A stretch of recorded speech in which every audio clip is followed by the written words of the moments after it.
Non c'è solo calcio a Radio Rossonera. Il Milan ci piace, certo, ma non è tutto. Per questo è nato www.pod2me.com, una nuova piattaforma di podcasting per parlare di argomenti diversi. E non finisce qui. Come sempre, i protagonisti siete voi. Se avete un podcast nel cassetto, Pod2Me è il posto adatto per realizzarlo. Non vi resta che visitare il sito www.pod2me.com e seguirci su Instagram. Pod2Me, podcast per tutti i gusti.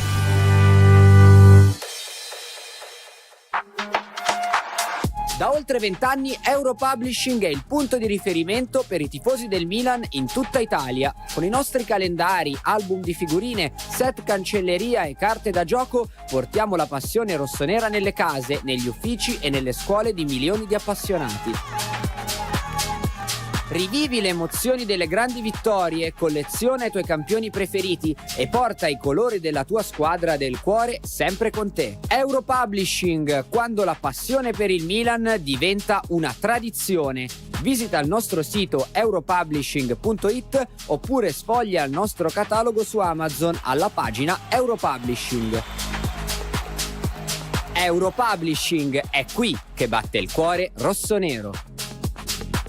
Pranzo, tu non sai che fare, sintonizzati con Lunch Press, il programma che ogni giorno aiuta a vincere lo stress. È Lunch Press. Al microfono il pilota è Maturo Edoardo, tutti i giorni a fianco a lui c'è Menini Leonardo, che sarebbe il copilota e quindi porta anche il casco. Maturo ha un vaso da fiori per bere la grappa, talmente grosso che per sollevarlo non basterebbe il Rivaca. In regia c'è Morgan che schiaccia i tastini, mette voci inopportune mentre parla Menini. Da Bergamo son collegati con un vecchio Nokia, milioni di persone frutto della mente da mi sporchia. Il Go, il Bralele Adani, Caresso il Giammaestro. Se ascolti tutti i giorni trovi molto più di questo. Qualche volta Sedorf manda un audio poco serio, Trash abbatte, anche se in diretta ci sono ospiti veri. Ma se non hai capito qui di cosa si parla, dillo all'avvocato e dillo anche alla mamma. Dillo a chi vuoi tu, è dalle 13 che inizia il programma. Lunci cocci cocci cocci colpo.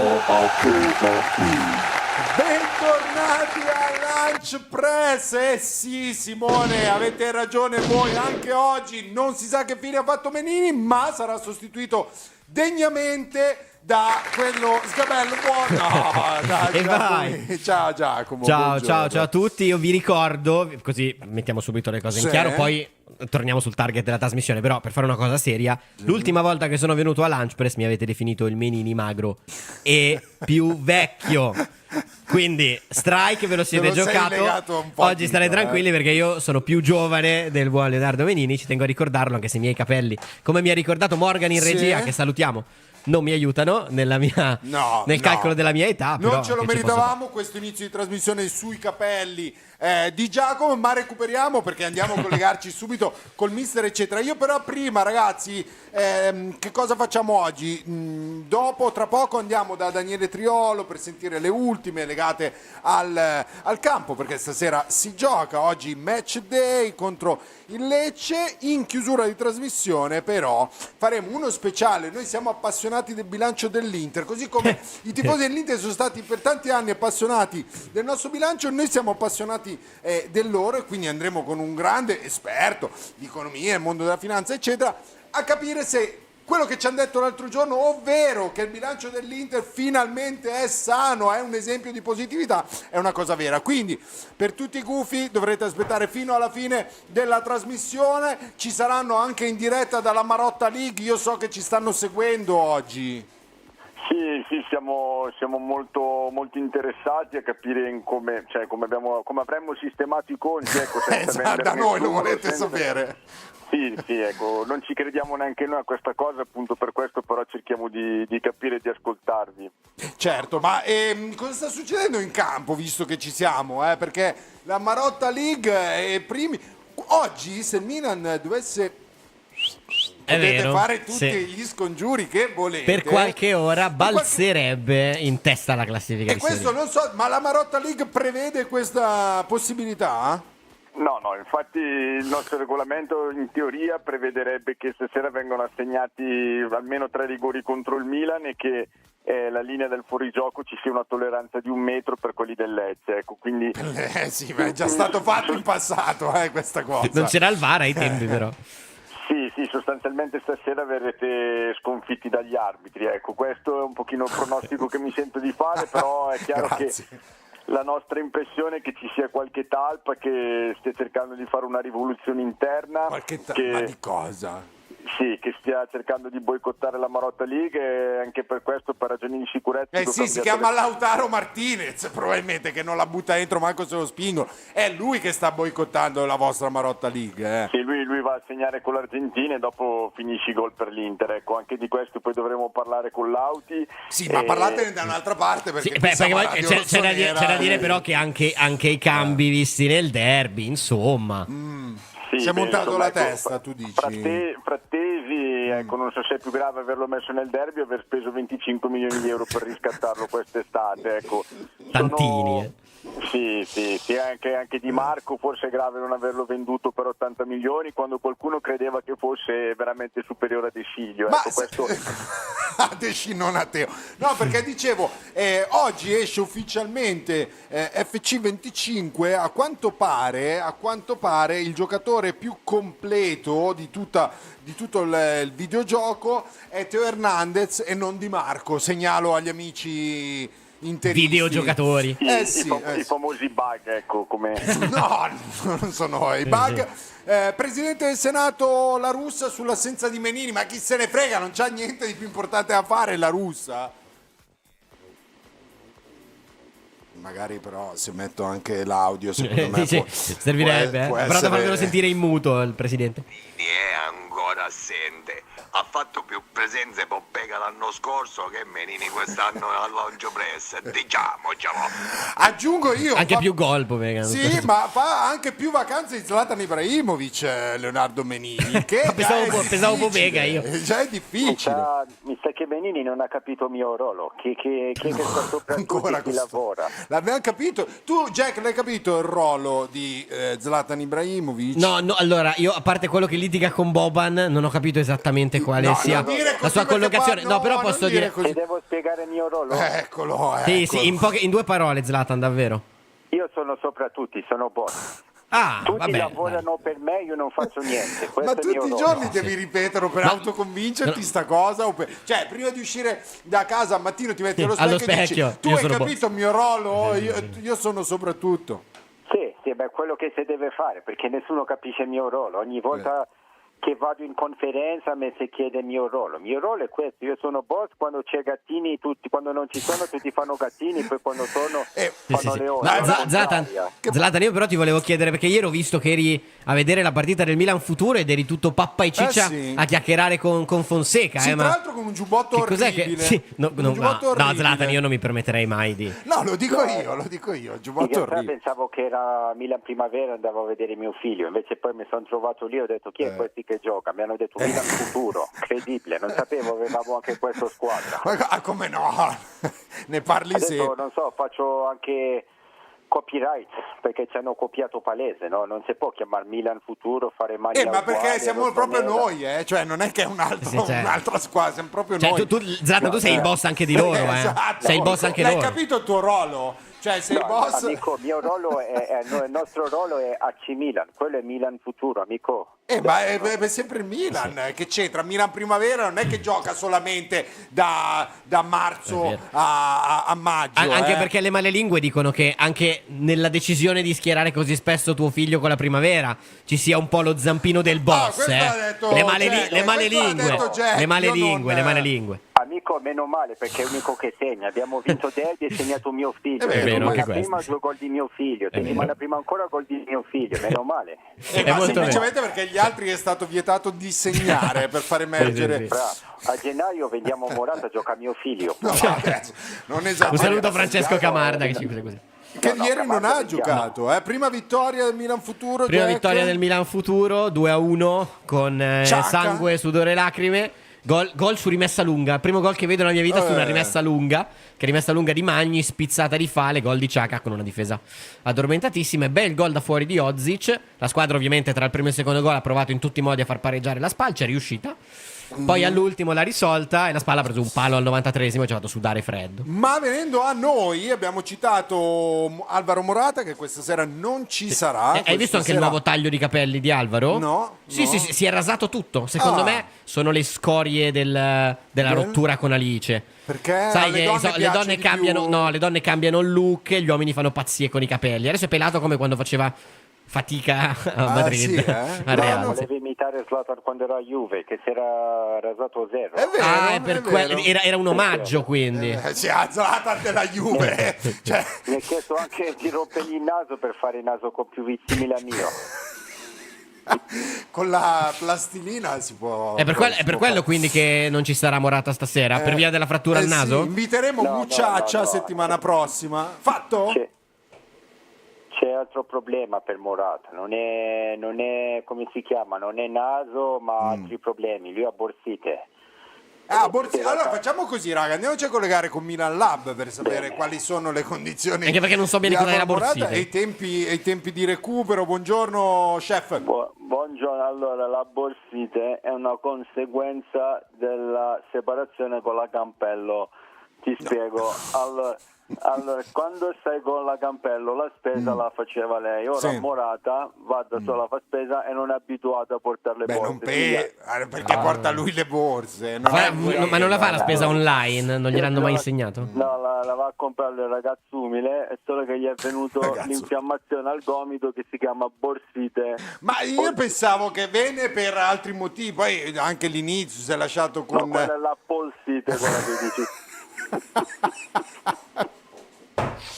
Comunque Matthew chiede se Morata non sarà neanche in panca. Stavo cercando di bere io, mi è andato tutto di In realtà traverso. sì, dovrebbe essere in panca. Sì, sì, certo. c'è convocato. Mario Balotelli che ha capito che ruolo ha Ibra, attenzione, almeno uno l'ha capito, dai raga. Allora, io sinceramente il ruolo di Ibrahimovic l'ho capito, perché si capisce che lui è il capo, comanda su tutto. Mi raccomando Ibra, ricordati che io ti ho detto che insomma cosa fai. Perché Balotelli è sempre alla ricerca di una squadra, tra l'altro ci ha picchiato duro su Zorro Boban. Sì, sì, c'è andato giù pesante. Tra l'altro sembra che si parlava addirittura di un ritiro molto, cioè abbastanza prematuro per Balotelli, proprio perché non trovava squadra. Poi queste situazioni sono sempre... no, so che si parlava anche del ritiro per esempio di Szczesny. Poi in realtà si è fatto male Ter Stegen, No, è però andato mi a riferisco Barcellona. più alle parole che ha detto a Boban, veramente Sì, è andato. Boban dure. ci è andato sicuramente pesante. Balotelli non ha apprezzato. Ecco, da uomo probabilmente di campo non ha apprezzato Prima di questo andare attacco. da Mister Fonseca, perché oggi è troppo importante andare a sentire il ruolo dei Vraz, della strategia e di tutto il resto, ci abbiamo Morata che spiega perché ha tagliato i capelli. Infatti. Ah sì, allora avete visto che mi sono tagliato i capelli, ma l'ho fatto soprattutto per amore, perché Tammy mi ha detto guarda Alvaro, se ti tagli i capelli mi piaci di più e io ho tagliato il capello. Ah, ok. Certo che quindi... però passare dalla Campello a Tammy Abraham, con tutto il rispetto per Tammy, ma andiamo da una persona che oggi è troppo importante, Mister Fonseca. Troppo felici che si torna a giocare, finalmente era ora dopo che abbiamo festeggiato 5 giorni. No, come hai festeggiato 5 giorni? 5 grigliati 5 giorni. A 5 grigliati. 5 grigliati. Quindi oggi un po' pesantiti. E la statistica della squadra dice che pesiamo mediamente 6 kg in più per uno, però è Però il gruppo è molto Sì, no, perché così serve sostanza, così si dà quella sostanza a centrocampo che manca. Con i 6 kg in più per... Sì. È un gruppo unito, ci dispiace per Morata che non può giocare titolare, magari lo portiamo in panchina e vediamo.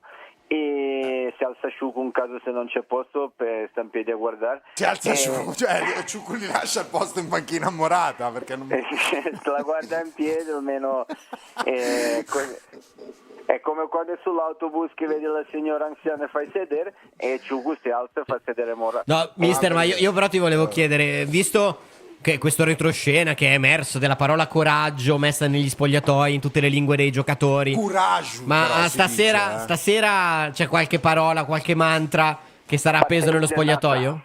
Patéis de catenata. Ah, ok, quindi con la fame cerchiamo di... Cioè il Milan deve avere fame, Sì, quindi però non è i quando dolci. uno dice si vince, bisogna che i giocatori abbiano la fame, non si intende proprio la Non fame. quel tipo quella- di fame, sì. Mister. Anche perché dopo 5 grigliate che fame possono avere? Anche Non questo. hanno tanta fame, ma si sono abituati bene e adesso stiamo cercando di sistemare tutti i problemi che abbiamo perché è ancora tanto da lavorare. Per esempio, già che non c'è Morata, il rischio di giocare con Jovic alto, e però mi tocca far giocare Loftus-Cheek. In realtà non giocherà Jovic, ma giocherà Loftus-Cheek. A me mi piace far giocare Loftus-Cheek perché è l'unico giocatore che nessun telecronista riesce a pronunciare. Se incartano tutti quanti con Ma non è difficilissimo. ma no, te fai caso non si riesce nessuno. E dopo volevo far giocare Okafor, ma è infortunato, Esatto. anche lui non so se gioca perché stiamo cercando di montare i piedi al contrario. Dopo che ha sbagliato il gol nel derby, va verificare la sua condizione. Però bene, se vince stasera contro il Lecce siamo primi, nessuno avrebbe detto. No, effettivamente no. Ma quindi io non sapevo che questa cosa del portoghese fosse di togliere l'ultima lettera.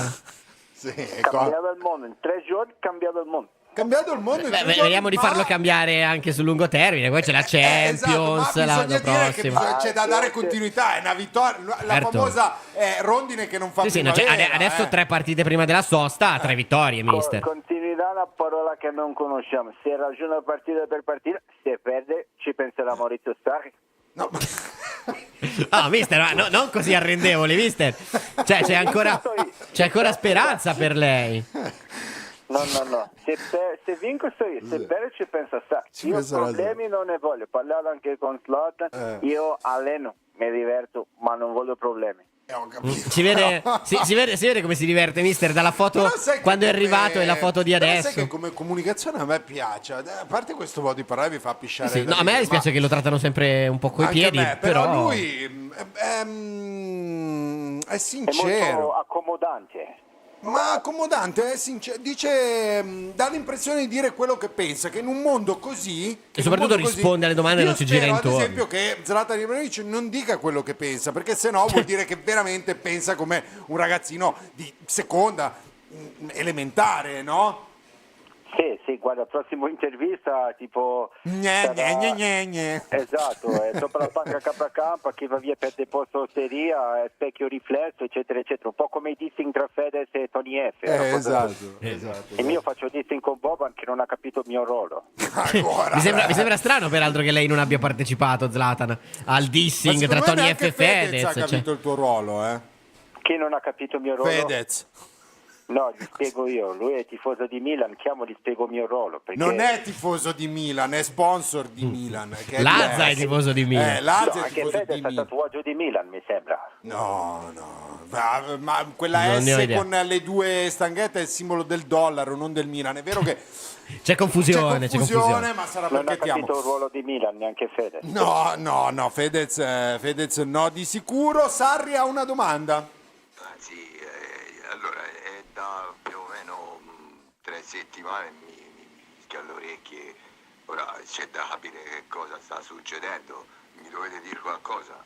No, non dobbiamo dire niente, dobbiamo dire che pare che i dossier Sarri, Allegri, Terzic Bruciati tutti nelle grigliate di Milanello. sì, per il momento, però restano sulla scrivania perché Jack, Certo. stiamo parlando di una vittoria. Sì, no, ma allora io credo che le 3 partite decisive siano queste 3 fino alla sosta. Poi non so cosa ne pensa lei, mister, però credo che la sua permanenza dipenderà molto da queste 3 gare. Sicuramente queste 3 partite se le guadagnate, anche se dovessero andare male magari stasera con Lecce.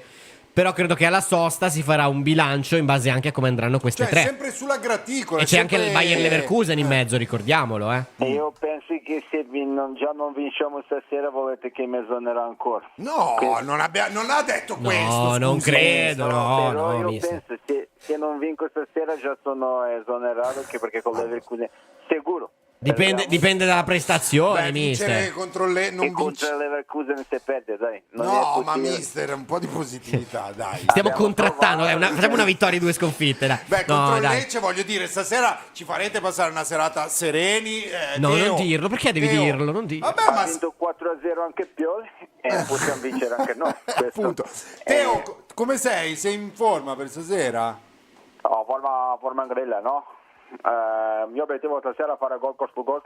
Volevo vedere i miei compagni non arrabbiarsi che non la passerò mai a nessuno. Ah, no. Diverso dal solito. Esatto, quello non cambia niente dal solito.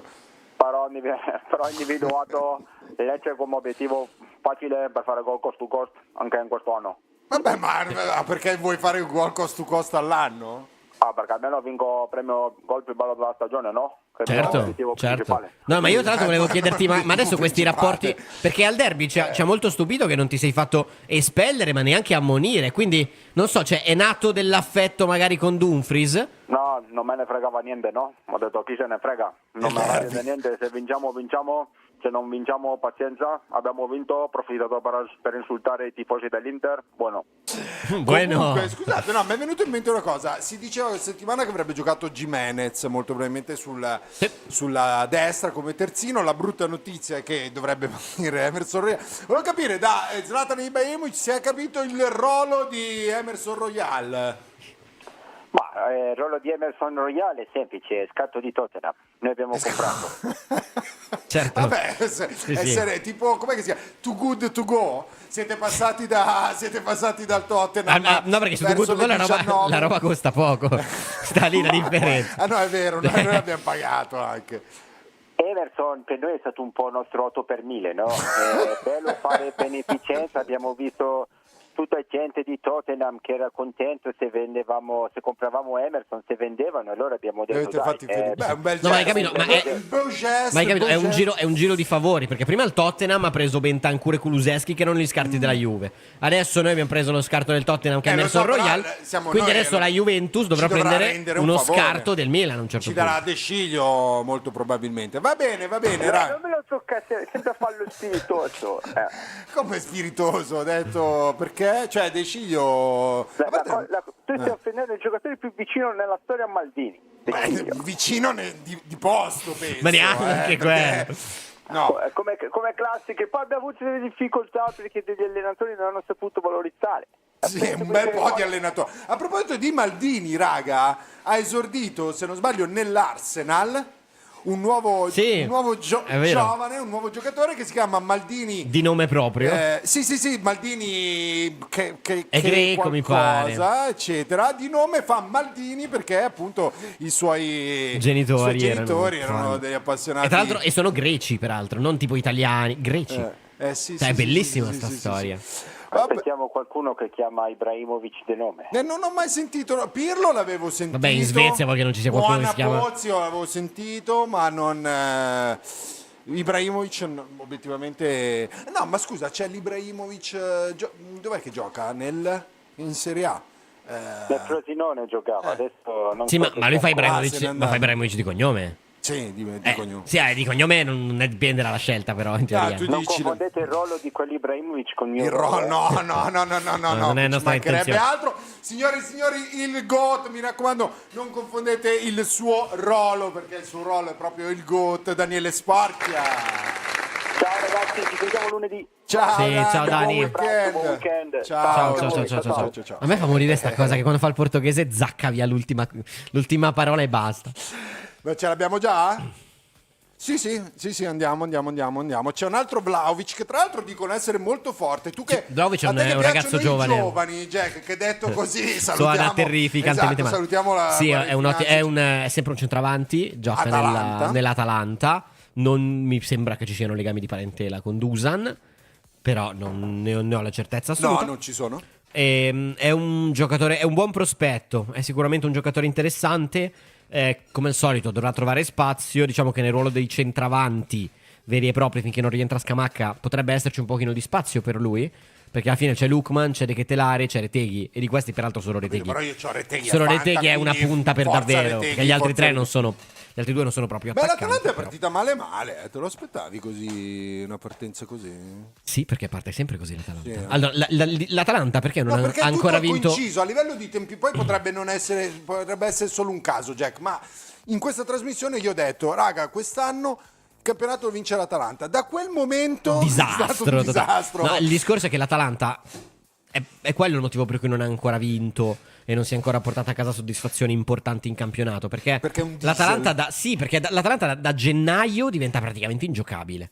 Nel senso che fare punti contro l'Atalanta diventa veramente un'impresa. Il problema è che a gennaio parte una rimonta dall'8º-9º posto, perché l'inizio dell'Atalanta è sempre Theon difficile. che raramente, ma veramente raramente dice delle cose intelligenti, oggi l'ha detta perché dice, va detto che Gaspa ogni anno riparte a zero più o meno. Sì, è vero, spesso, perché comunque la squadra viene rifatta. Stanno provato a vendere anche Lukman. Sì, no, sì, quest'anno alla fine il discorso della ripartenza da zero è rimasto legato quasi esclusivamente a Koop Meiners, perché di base la squadra c'è, il problema vero è stato Scamacca, perché comunque con Scamacca l'ossatura sarebbe rimasta quella, senza Koop Meiners. Invece così sono senza Koop Meiners e senza Scamacca. Poi secondo me hanno avuto, ma questo è un parere personale, molta fretta di cacciare il Bilal Touré, che adesso è andato in Germania e che secondo me poteva avere spazio, poteva avere, cioè secondo me è un buon giocatore, con Scamacca out, hanno preso Retegui, sta facendo bene.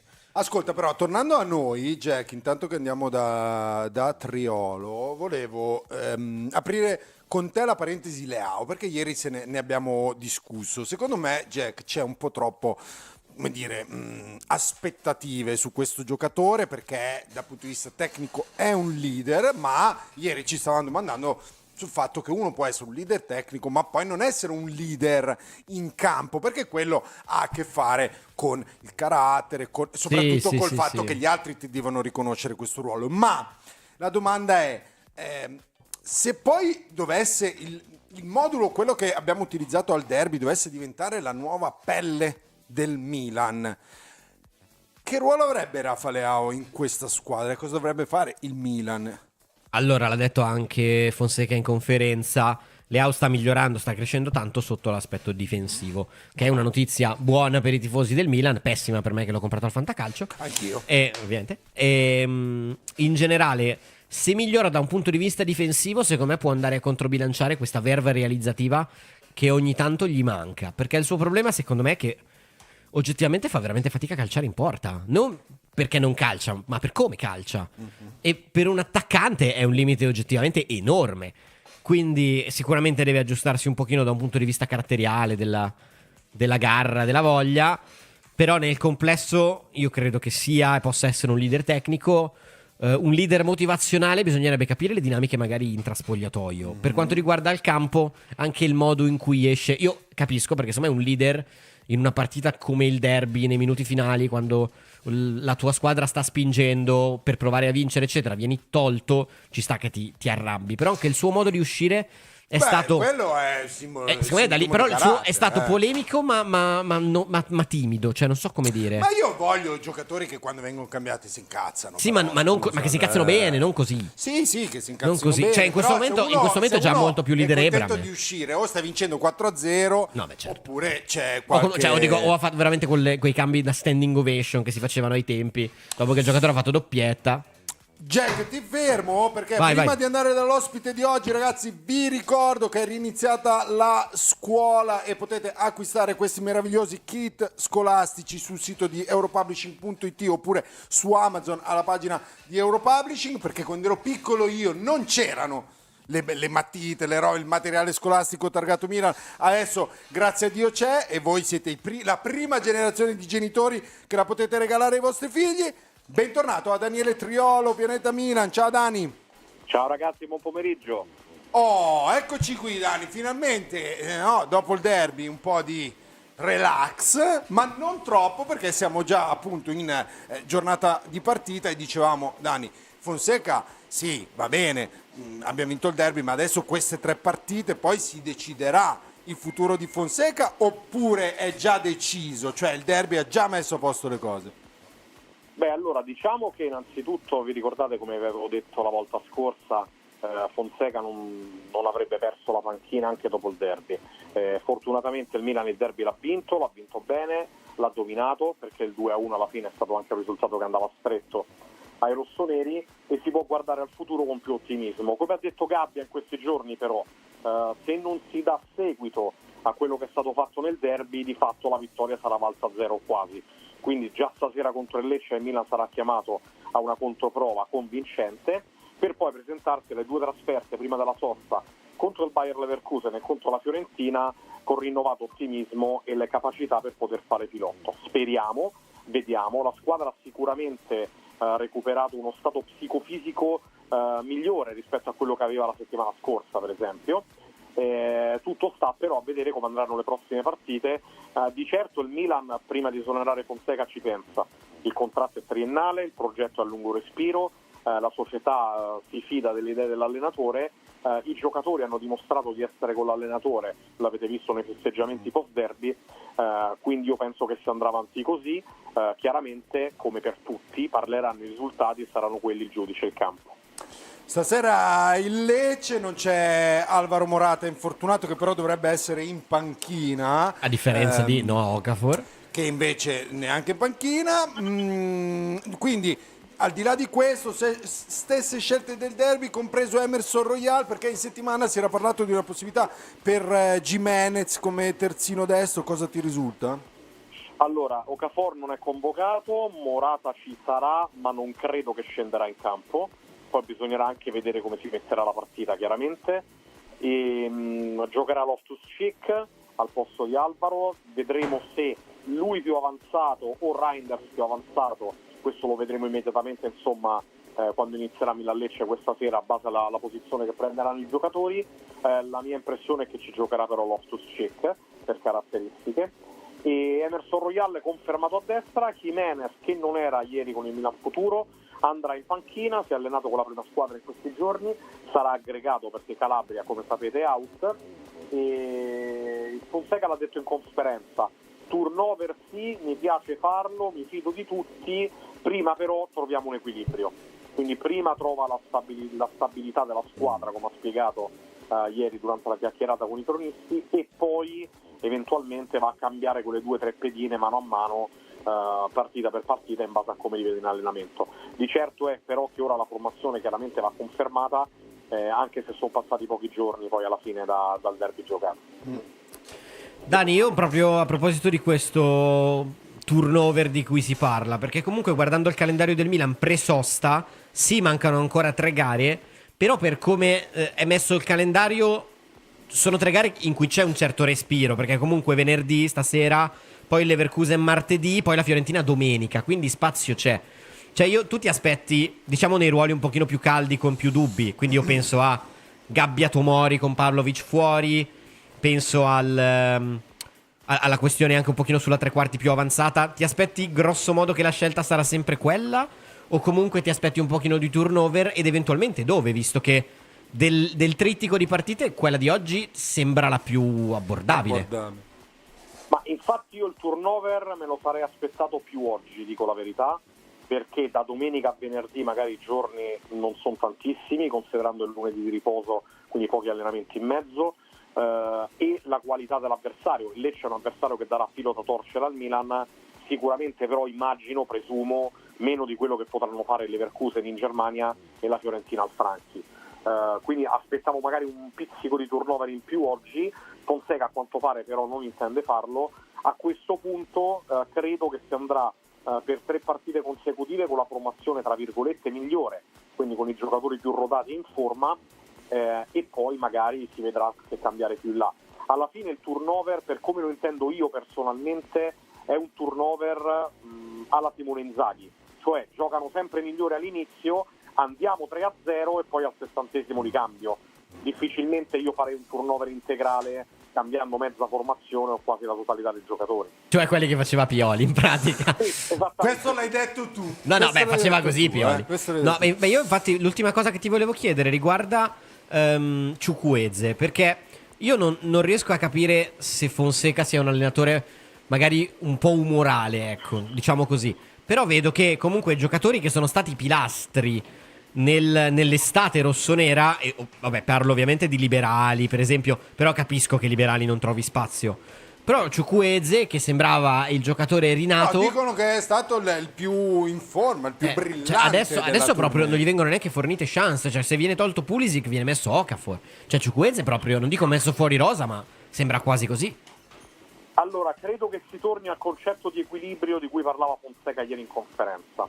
Il Milan nelle amichevoli estive giocava con Chukwueze largo a destra, liberali tra le linee, c'era la prima punta che poteva essere Nasti, Colombo, insomma, dalla situazione, ma era un Milan sperimentale di fatto, con Selemaker che equilibrava dalla parte opposta, a sinistra, e comunque la squadra incassava 2 gol a partita, presi 2 gol dal City, 2 gol dal gol da Barcellona, solo con Real Madrid mi sembra che non abbiamo preso reti, se non ricordo male.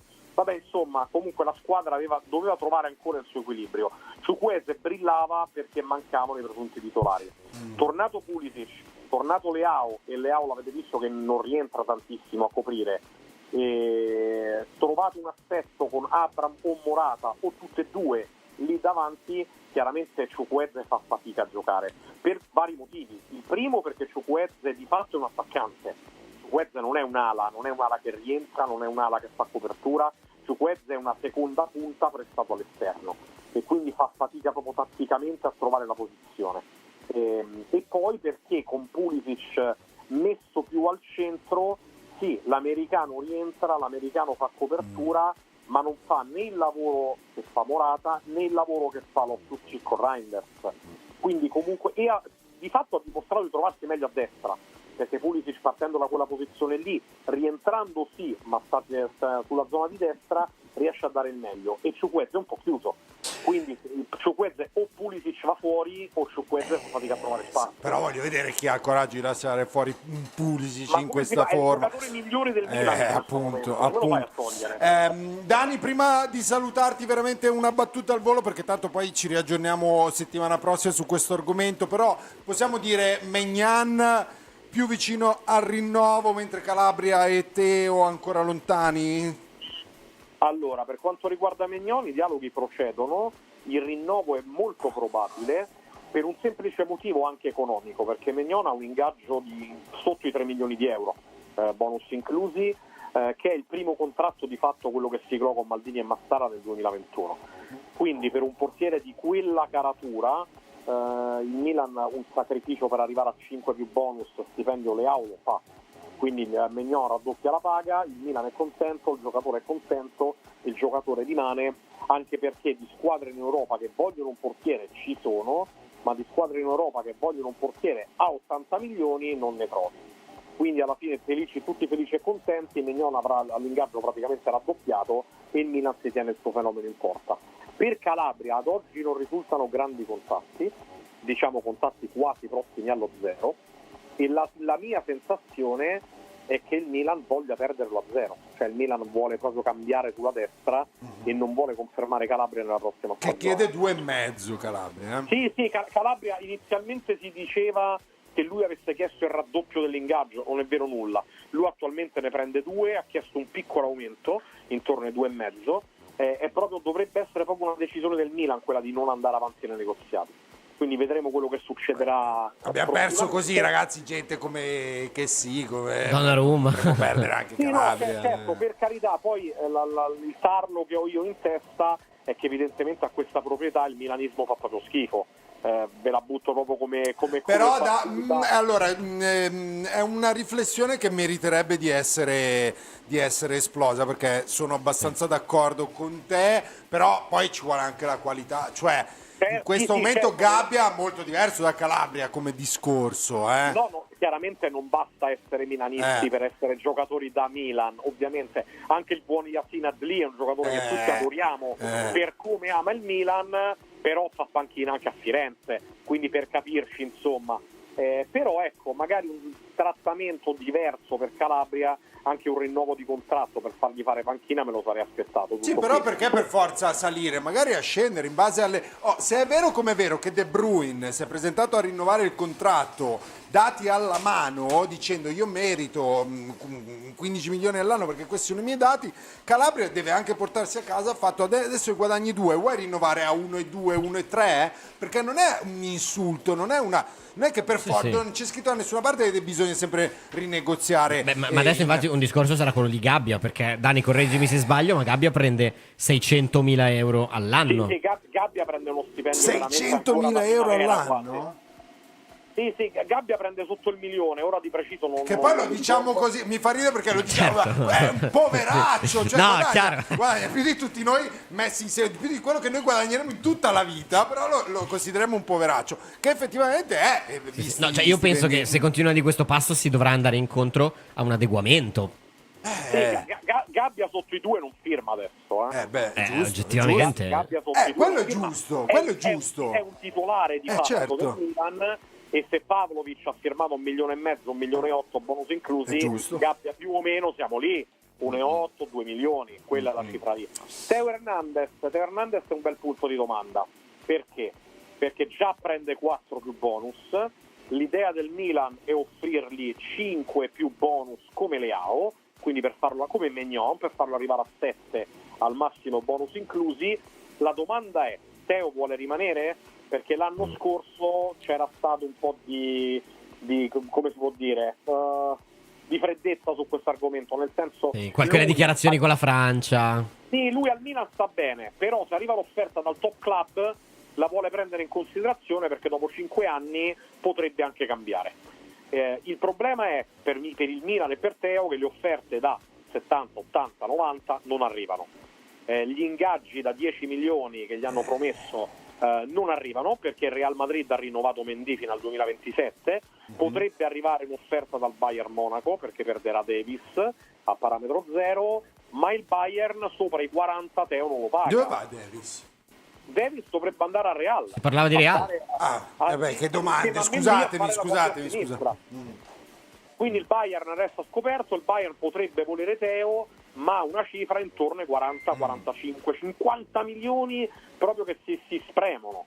E al Milan quella cifra non andrebbe. Giustamente. Signori, vediamo è un po' il cane che si morde la coda. È una situazione insomma da monitorare. Ti lasciamo, Dani, che ti abbiamo anche tenuto fin troppo. Un abbraccio a Daniele Tirolo, Pianeta Milan. Ciao Dani. Ciao Dani, grazie. Ragazzi, buona giornata, buon lavoro, forza Milan, speriamo bene per stasera. Esatto. Ciao, grazie. Forza Milan, soprattutto questa sera. Allora, no, comunque però c'è da rifletterci un secondo su sta cosa di Teo, Aspetta, dacci 2 minuti e poi vai. Così perché il mio discorso è: nel momento, sì, ok, 40, 45, 50 è meno del valore di Teo, ma se io nell'estate del 2025 non sono riuscito a rinnovare Teo Hernandez, che scade nel giugno del 26, e mi offrono 50 milioni, sì, a un anno dalla scadenza del contratto, Cioè, perché se no probabilmente vuol dire perderlo a zero, E 50 milioni sono meglio di nessun milione. Sì, certo, su questo mi sembra abbastanza... matematica spicciola. Sì, mi sembra abbastanza evidente. Non lo so, da una parte comprendo anche la volontà, secondo me non è neanche solo una questione di soldi, come diceva lui, alla fine a un certo punto Teo vuole andare in una squadra... Io ho idea che lui vuole tornare al Real. Il Milan può ambire a vincere la Champions. Ma per me, se il progetto serve puntellare, però se il progetto funziona, per me nei prossimi anni sì. Cioè, comunque Teo non è un giocatore che ha davanti 2 anni di carriera, Cioè, Teo ha davanti ancora, per quanto mi riguarda, 4-5 anni al top. Ho capito, però sempre meno. Per me i prossimi 4-5 è veramente ancora a livello di adesso. Sì, no, dico, ha sempre meno anni. Ogni anno che passa hai sempre un anno in meno davanti. Al Real Madrid possiamo dire che è più chance poi di vincere la Champions. Secondo me però il Real è l'unica, perché alla fine se vai a guardare è di per sé la Champions è una competizione sempre un po' aleatoria. Il Bayern, si parlava tanto di Bayern quest'estate. Bayern non ha si parlava di Bayern perché sembrava volessero anticipare questo trasferimento di Davis al Real, cosa che avrebbe sbloccato il tassello per il Bayern. Per me, opinione mia personale, la Teo Hernandez vuole tornare a Madrid. Per me. Ok, perché Teo Hernandez è un francese, è un finto francese meno spagnolo. Lui ama la Spagna, ama il concetto di Spagna, ma parlare spagnolo. Secondo me lui vuole tornare a Madrid, su questo io ho pochi dubbi.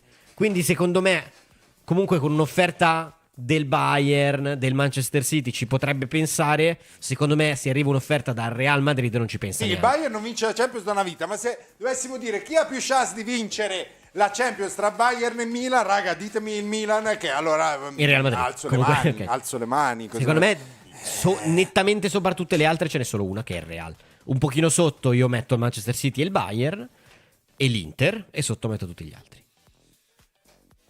Perché poi secondo me nel mischione può sempre capitare. Cioè, ricordiamoci, ragazzi, che l'Inter va a giocarsi una finale di Champions League che quasi vince, perché a momenti la vince, buttando fuori in eliminazione diretta il Benfica, il Porto, un Milan senza Leao e Bennasser che sceglie di giocare 2 partite improponibili e arriva in finale. Cioè lui ha fatto la finale di Champions League facendo fuori Porto, Benfica e un Milan rivedibile. Cioè non facendo fuori il Bayern Monaco, il Manchester City e l'Arsenal, cioè col sorteggio giusto si può arrivare, certo, perché per onestà, certo, con l'allineamento dei pianeti. no, dico però chiunque per può, onestà giornalistica va detto, quell'anno è vero che ha un percorso di eliminazione diretta piuttosto agevole, però nel girone passa come seconda in un girone con Barcellona e Bayern Monaco. Ma ragazzi, dopo questa buffata di calcio giocato, io direi la notizia che ci ha colpito di più questa settimana, almeno personalmente mi ha colpito di più, ero sul mio trespolo, no? Come tutti le... Ero sul mio trespolo, è arrivata la notizia dell'Inter con bilancio di Giada. L'Inter bilancio di Giada. Allora, siccome per tanti anni i tifosi interisti si sono preoccupati amorevolmente dei nostri conti, del nostro bilancio, eccetera, noi abbiamo deciso di fare la stessa cosa, di restituirgli il favore, per cui diamo il bentornato innanzitutto a Filippo Di Naro, che è il direttore investimenti di Anima SGR. Ciao Filippo, bentornato. Ciao, buongiorno a tutti. Per dire qualcuno che ci capisce della materia, Filippo, non ne parliamo noi, perché sui giornali, Filippo, chi ha letto questa settimana la notizia è l'Inter ha messo a posto il bilancio. È veramente così? Ma insomma, cioè, non mi sembra che proprio questo sia l'idea che uno ha leggendo non tanto il bilancio, perché il bilancio non è ancora disponibile, cioè io l'ho cercato dappertutto ma non è ancora stato pubblicato. È stato pubblicato il comunicato da parte del CDA che mostra un miglioramento delle perdite, quindi credo che non ci sia tantissimo da festeggiare. Certamente un miglioramento che è principalmente dovuto all'aumento del fatturato, non tanto alla diminuzione dei costi, cioè si sono presumibilmente accumulati ricavi relativi a sponsorizzazioni, incassi, credo anche legate alla vincita del campionato. Esatto, ai risultati sportivi. Ai risultati sportivi, quindi la perdita, non tanto l'utile, scende da 86 milioni a 36 milioni. Se andiamo a vedere un pochino più nel dettaglio quello che ci hanno comunicato, ci hanno detto che la gestione caratteristica è inutile di 9 milioni, questo significa che i costi, i ricavi meno i costi è utile di 9 milioni, ma il bilancio risulta in perdita di 36 e questi 36 sono presumibilmente quasi tutti da debitare all'interesse sul debito che l'Inter ha, perché avevamo già commentato l'altra volta. Quindi esatto.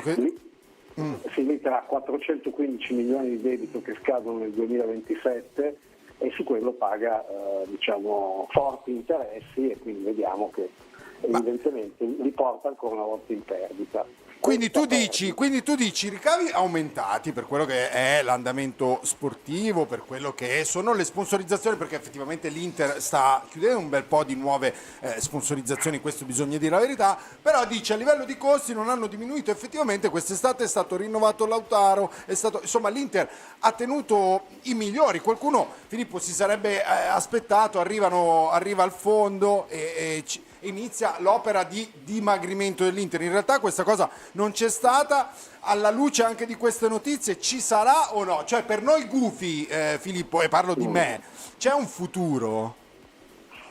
Sì, c'è sicuramente, perché se ti ricordi, quando è arrivato Elliott, non è che ha stretto i cordoni della borsa, li ha cominciati a stringere presumibilmente in un periodo successivo, quindi è chiaro che c'è anche un tema di difesa del marchio, del valore della società, e quindi io non mi sarei aspettato la vendita dei giocatori come qualcuno prospettava. Probabilmente il nuovo azionista stabilizzerà i conti, cercando di puntare su competizioni, e qui diciamo c'è anche un discorso calcistico, che permettono di incassare più soldi, quindi credo che quest'anno l'Inter punterà decisamente non tanto a vincere la Champions League, ma quanto andare più avanti possibile, di modo che nel tempo si possa arrivare poi a una stabilizzazione dei numeri di bilancio, con un rientro dei numeri che sono sempre gli stessi, Edoardo, anzi sono peggiorati direi rispetto all'anno scorso, esattamente di 36 milioni, perché agli 800 milioni di problemi che sono debito e questo è importante, progresso, un concetto importante, ascoltate. se ne aggiungono altri 36, quindi non è che il problema è risolto, bisogna festeggiare. Ma quindi i titoli sensazionalistici di questa settimana, perché mi pare di capire, Filippo, tu stai dicendo, io una cosa ho capito della situazione dell'Inter, se non vincono, se non continuano a vincere, sono fritti. Questa cosa è ancora vera? Sì, è vera fino al momento in cui non decidono di vendere i giocatori più importanti, a quel punto si generano delle plusvalenze, però tendenzialmente vedo molto difficile che facciano con questo nuovo azionista in questa condizione degli investimenti importanti. Infatti quest'anno non ne hanno fatti, se vedi, hanno preso 2 giocatori credo a parametro zero, anche buoni, ma sono riusciti presumibilmente a aggiustare i costi facendo uscire magari altri giocatori che avevano degli ingaggi molto, molto alti. Credo che in ogni caso sull'Inter ci sia un tema di scadenza, cioè nel senso che le perdite pregresse che sono lì, anche grazie ai provvedimenti di supporto che ci sono stati nel periodo del Covid per tutte le società, anche quelle sportive, dovranno rientrare. Quindi in parte c'è stata un'immissione di capitale anche quest'anno di credo 47 milioni da parte di Oaktree, ma il vero problema è un problema molto più grosso di questi 47 milioni che probabilmente verrà risolto con qualche operazione straordinaria.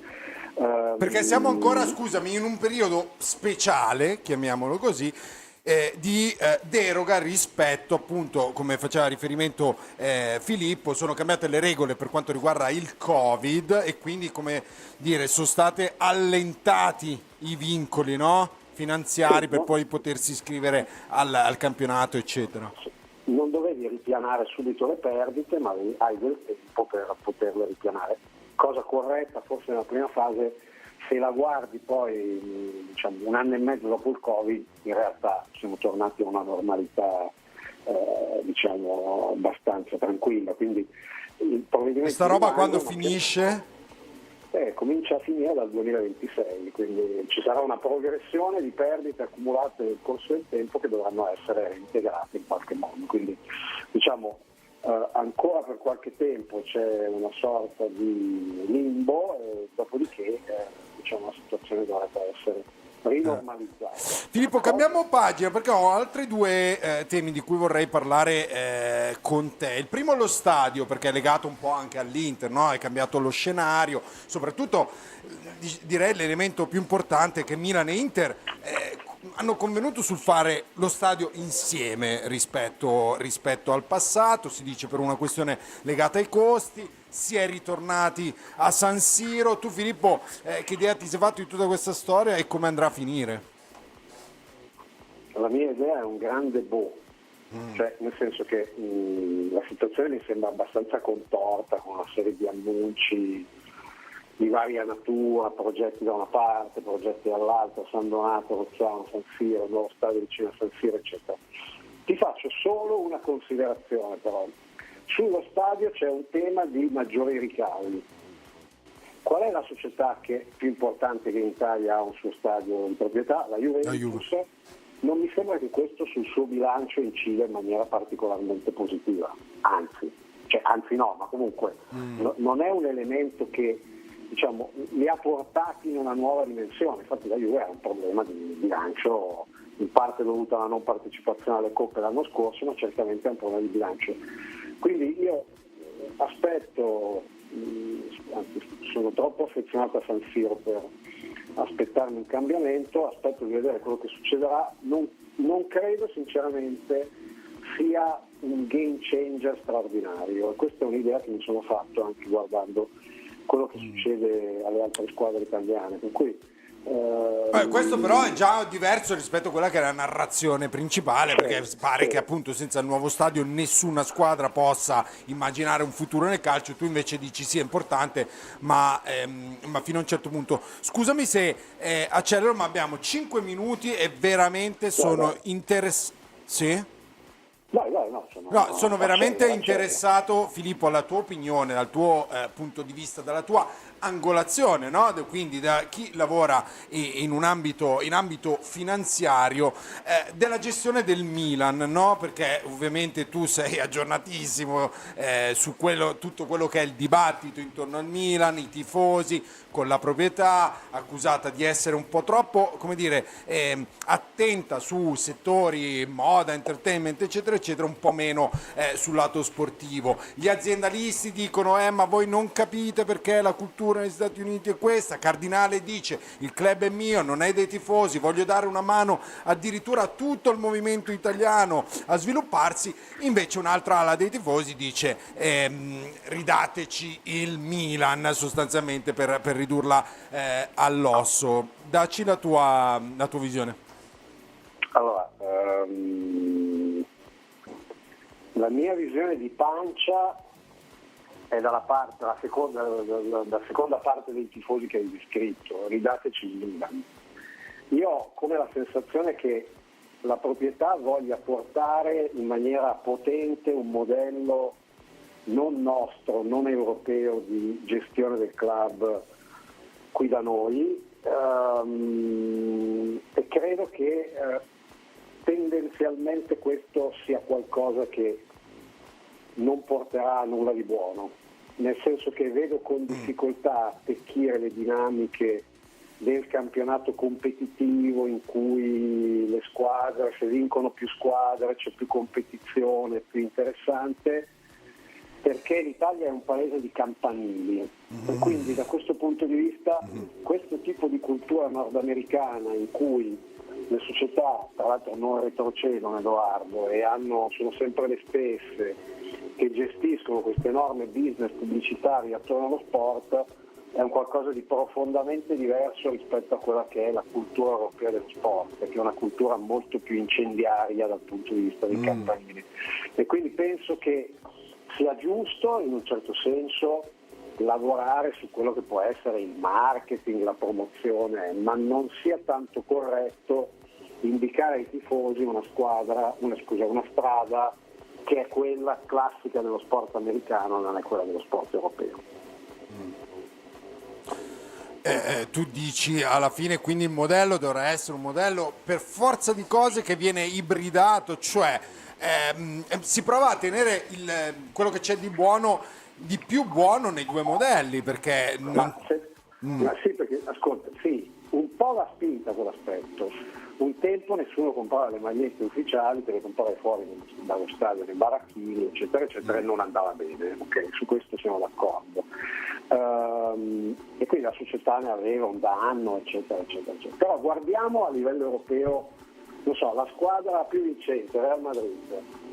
Io non ho mai sentito Real Madrid o il presidente del Real Madrid, Florentino Perez, parlare del fatto che dire cose tipo è bene che vinca un po' il Barcellona, un po' il Valencia e un po' un'altra squadra, perché così il campionato diventa più interessante. No, io questa cosa non la posso sinceramente accettare e non ne vedo, guardando i numeri del Real Madrid, neanche tanti vantaggi. Cioè, quindi quello che io ritengo sia più importante, fondamentale per il movimento nostro, di cui mi interessa poco, è vincere. Cioè non c'è altro che ci può portare nella direzione giusta. La proprietà ha un'idea diversa, ha un'idea molto nordamericana, fa lo spettacolino allo stadio, però noi non siamo americani, anche se qualche volta vorremmo essere. Io in questo caso non vorrei proprio essere. Va bene. Senti Filippo, sei stato chiaro? Vai tu una domanda? No, okay. Io sì, io amo il modello americano dello sport, odio vedere le cose come quelle che si sono viste ieri a Genova, che sono state una vergogna, a Genova e anche a Napoli, tra Napoli e Palermo, quindi Sì, sono cose nel mio diverse, mondo, tu fai allora, riferimento sì, nel mio mondo ideale ai- serve una via di mezzo tra il tifare in maniera così viscerale da andare a picchiare i tifosi dell'altra squadra e il probabilmente non qui tifare stava parlando proprio di modelli di come in gestione America. del club, No, questo di quello sicuro. ha a che fare quello che tu fai No, però io riferimento amo, anche cioè con io l'ordine ricordo, pubblico, eccetera. cioè dico, io ricordo anche quando per esempio chiacchieravo, io ho tanti amici juventini, perché è capitato, non è colpa mia, e anche loro in quel decennio di vittorie costanti della Juventus il campionato era noioso per tutti gli altri, ma anche per gli juventini che non esultavano neanche più a vincere, che guardavano con interesse solo la Champions e non combinavano peraltro mai niente. Non lo so, secondo me D'accordo, però io non parlo di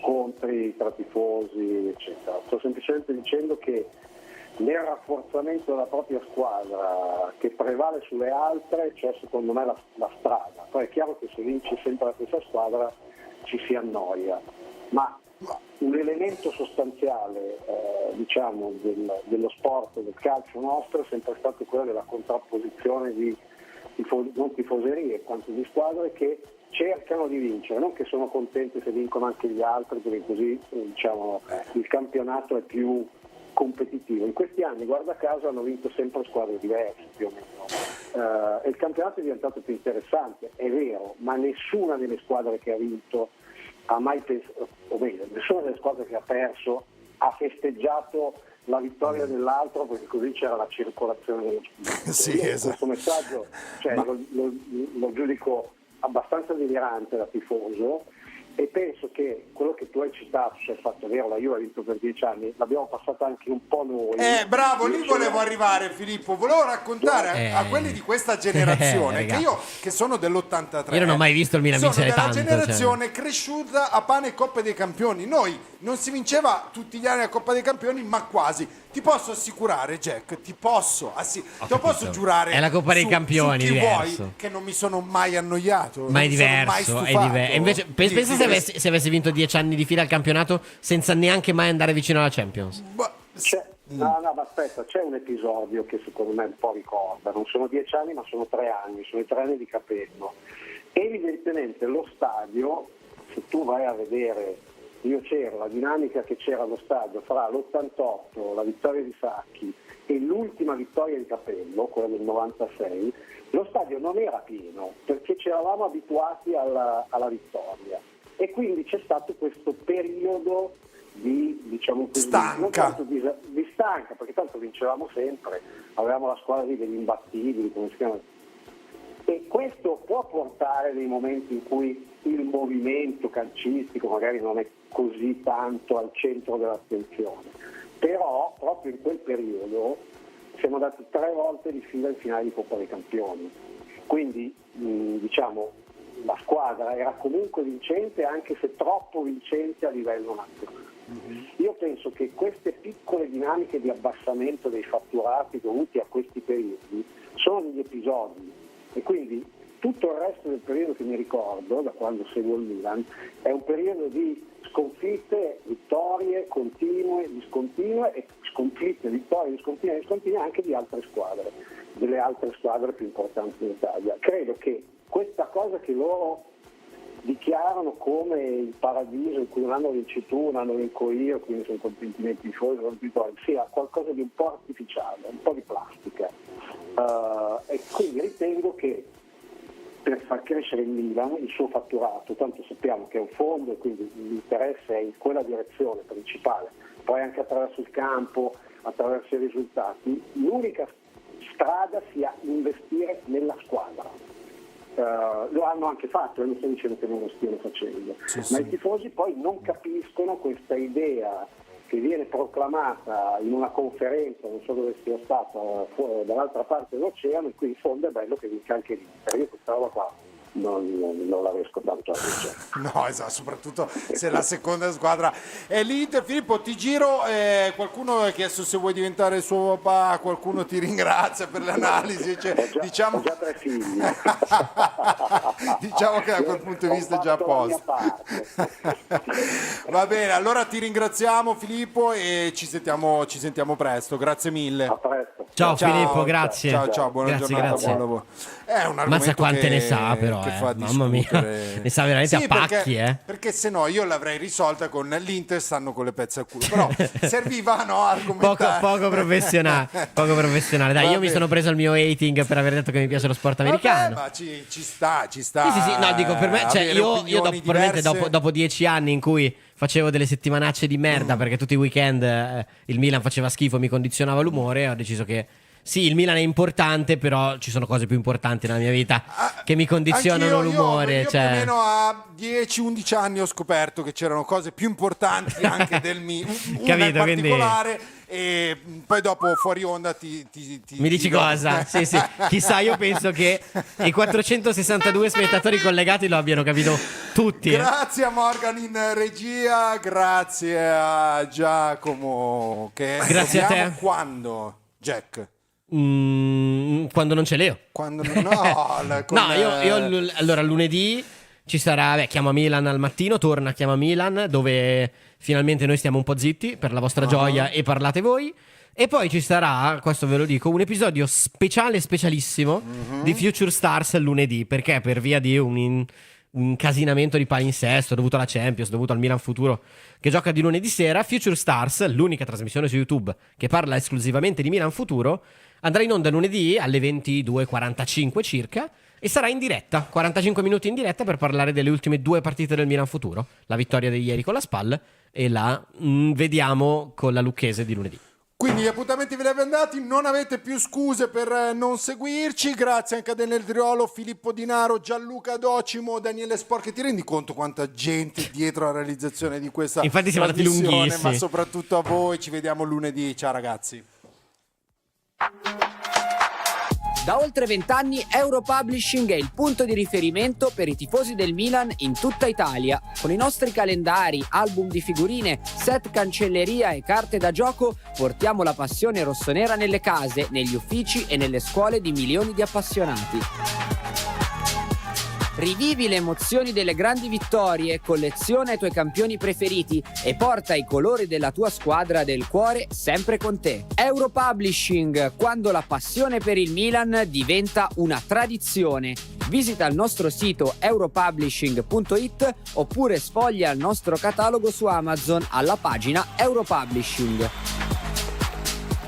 Europublishing è qui che batte il cuore rossonero. Sì, è finito anche questo puntato di Lunch Press, ci vediamo domani ancora come tutti i giorni ore 13.